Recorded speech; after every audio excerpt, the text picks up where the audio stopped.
حضرت فاروق کے فرمان مبارک، جو آدمی اپنے آپ کو عالم کہے وہ جاہل ہے، اور جو اپنے آپ کو جنتی کہے وہ جہنمی ہے۔ جس نے رب کے سامنے جھکنا سیکھ لیا وہ عالم ہے، کیونکہ عالم کی پہچان عاجزی سے ہی ہوتی ہے اور جاہل کی پہچان تکبر سے۔ اگر فرات کے کنارے کتا بھی مر گیا تو کل اس کے بارے میں عمر سے پوچھ ہوگی۔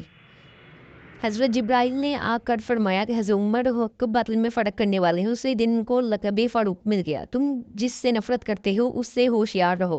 اگر انسان میں 10 عادتیں ہوں جن میں سے 9 اچھی اور 1 بری ہو تو پھر عادت ان کو 9 اچھی عادتوں کا عادت کر دیتی ہے۔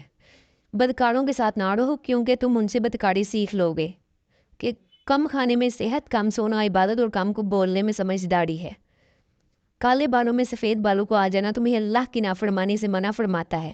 سب سے کمزور وہ ہے جو دوستوں بنانے میں ناکام ہو، اور اس سے بھی جو اپنے دوست کو گوا دے۔ جو زیادہ ہنستا ہے اس کا روب ختم ہو جاتا ہے۔ خدا سے اس کے وہی بندے ڈرتے جو اس کے عظمت کا علم رکھتے ہیں۔